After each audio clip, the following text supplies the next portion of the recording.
Hi guys, मैं पल्लवी। आज आपकी फ्रेंड आपके साथ फिर से आ गई हूँ हॉस्पिटल का एक नया डिपार्टमेंट लेके। और ये बहुत ही इम्पोर्टेंट डिपार्टमेंट है, नर्सिंग डिपार्टमेंट। नर्सिंग डिपार्टमेंट एक तरह से आप कह सकते हैं, अगर हम इंटरनल हॉस्पिटल की बात करेंगे तो नर्सिंग डिपार्टमेंट एक ऐसा डिपार्टमेंट है जिसको बैकबोन कहा जाता है हॉस्पिटल का।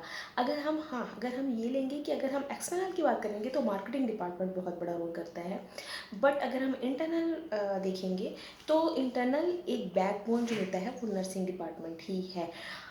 ऐसा होता है कि 24 आवर्स में किसी भी डिपार्टमेंट में अगर कोई एक आध मतलब कह सकते हैं कि किसी भी तरह से थोड़ा मैनेज हो जाता है कई चीज़ें। बट अगर नर्सिंग डिपार्टमेंट नहीं होता है तो हॉस्पिटल चलना बहुत इम्पॉसिबल है।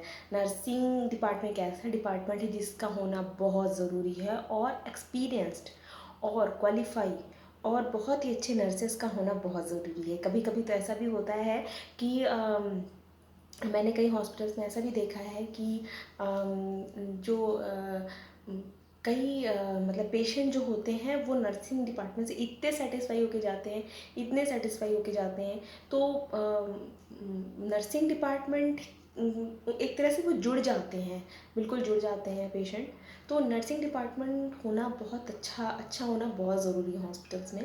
क्योंकि क्या होता है कि कभी कभी डॉक्टर्स अटेंड नहीं कर पाते हैं पेशेंट्स को, पर उस समय नर्सेस ही वहाँ पे होती हैं जिनको सब कुछ पता होता है। क्या होता है कि जैसे वार्ड्स हैं, हमारे हॉस्पिटल्स में क्या होता है कि प्राइवेट वार्ड हो गया, सेमी प्राइवेट हो गया, आईसीयूज़ हो गए, तो जनरल वार्ड्स हो गए। तो अलग अलग कुछ कुछ पेशेंट के लिए अलग अलग नर्सेस को डिवाइड कर दिया जाता है। ओके, जैसे कुछ नर्सेस हो गई उनके पास 10 पेशेंट्स हैं, कुछ नर्सेस हो गई वो 5 पेशेंट को देख रही हैं, आईसीयू के पेशेंट्स को देख रही हैं, कुछ जनरल वार्ड्स के देख रही हैं, कुछ गायनिक के जो सर्जरी के ट्रीटमेंट के पेशेंट्स होते हैं उनको देख रही हैं। तो वो सारा सारा A to Z रिस्पॉन्सिबिलिटी उस नर्स की होती है कि उसको टाइम से दवाइयाँ मिल रही कि नहीं, टाइम से इंजेक्शन मिल रहे हैं कि नहीं, फ्रूट्स सही से हो रहे हैं कि नहीं, चल रहे हैं कि नहीं, सब कुछ खाना सही से मिल रहा है कि नहीं। मतलब A to Z उस पेशेंट का ख्याल रखना दिन रात नर्सेस लगी रहती हैं। चाहे वो मेल नर्स हो, फीमेल नर्स हो, जो भी है, उस पेशेंट के पीछे दिन रात वो अपनी मेहनत करते हैं।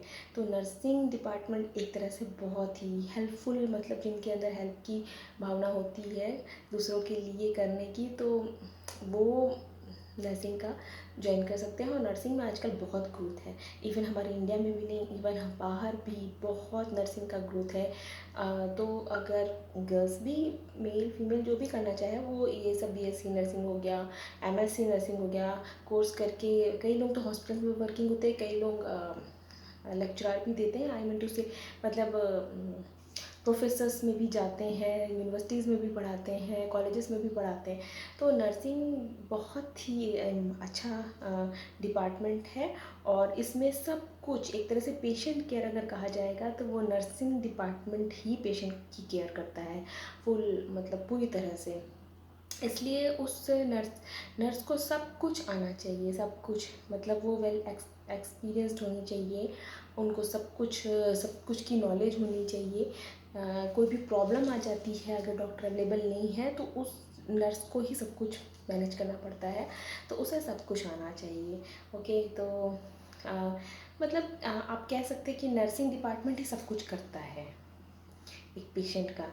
ओके, तो होप सो आपको ये मेरा वीडियो पसंद आया होगा। तो अगर पसंद आता है तो ओके, लाइक कर दीजिएगा, सब्सक्राइब कर दीजिएगा, शेयर करिएगा। अगर आपको पसंद है तो कमेंट्स भी कर सकते हैं। ओके, सो गाइस, मैं नेक्स्ट वीडियो में फिर से आती हूँ।